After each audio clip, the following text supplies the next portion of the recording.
Mike Bjorkman here. I wanted to get in touch with you guys today to let you know a little bit about short sales. Somehow, some way, well, I guess I know, I've been known as a distressed property specialist since '94, since the earthquake. I kind of pioneered the short sales and went through all that with the banks back then. This go around is much different, and it takes quite a bit of experience. So I wanted to point out a few things about our particular short sale program.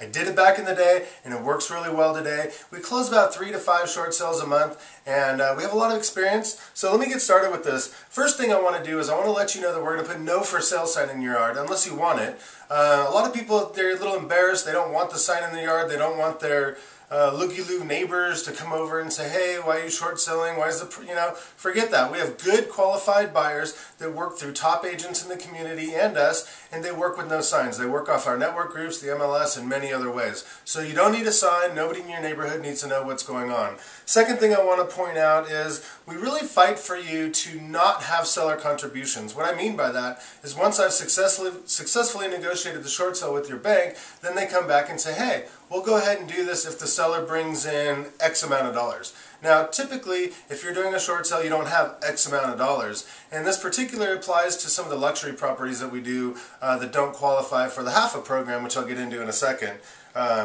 Another great benefit to working with myself and my staff is I also am the broker-owner of SCV Leasing. We're one of the top producing property management companies in Santa Clarita. What that means to you is I can quite often give you first shot at a great rental property and help you get into that. Of course, some credit restrictions apply, and you can call my cell phone and we can go over that. Next, seller relocation. This is the biggest thing I've ever seen in real estate. It makes sense to me, but at the same time, nobody believes it. I work with Bank of America, Chase, Citi, US Bank, some of the biggest banks in the country, which you probably have, are paying huge amounts for relocation. For example, I'm a Chase Priority Partner with Chase. They actually just gave one of our clients $35,000 to move with the short sale. Then the other one was $30,000. I've seen some pretty high numbers out there, and people say, how do you do that? Well, we know which banks will do it, which ones don't, and we know how to negotiate with the negotiators in your behalf. So when it comes time to picking your agent, think about that. I can get you up to $35,000. Amazing, but true. Next, what I want to talk about is government incentives.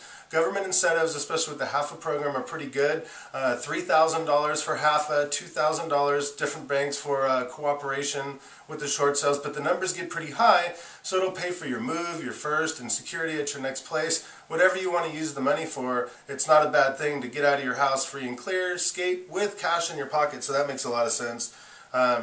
Talk a little bit more about experience. Again, since the earthquake in the early 90s, I've been doing short sales. It really makes a difference whether it's going to take 6 to 9 months, whether your house is going to foreclose and you're not going to get those incentives. I actually have a full-time negotiator on my staff that's very experienced, does all of our short sales along the side with me, and we get these things hammered through, which, some of the agents out there, maybe they've done 1 or 2 with a couple different banks, but be careful out there, you guys. So I would always want you to consult with me before running around rampant out there. The last thing I want to talk about is my favorite website. I talk about it in a lot of my videos, makinghomeaffordable.gov. That's makinghomeaffordable.gov. What they do is they allow you to have a HUD counselor counsel you through this program. There's a couple different reasons why. Number 1, they help you choose an agent, say this is the kind of agent you're looking for. Number 2, they help you avoid scams. There's a lot of people out there that'll say, I'll do this for X amount of dollars. Now, scams are one of the biggest things out there right now. We really want to protect you, again, so we can save your credit, get your seller relocation, your government incentives, all that sort of stuff. It just makes for a really nice, smooth short sale. So I want you to take this video as an invitation to meet with me, a free, no-obligation consultation. Come with me, sit down in my office or your home, and we'll go over all the pros and cons, and then I'll help you get in touch with a good CPA to talk about the tax consequences. Are you going to get a 1099 or not? Are you insolvent or not? Was your second or third purchase money? Was it a HELOC? All those things come into play when it comes time to sit down and talk to your accountant. So remember, experience counts. My cell phone is 212-8075. That's 661-212-8075. I know a short sale sounds scary, but it's really not when you've done it as much as I have. Have a great day. I look forward to talking to you. Bye-bye.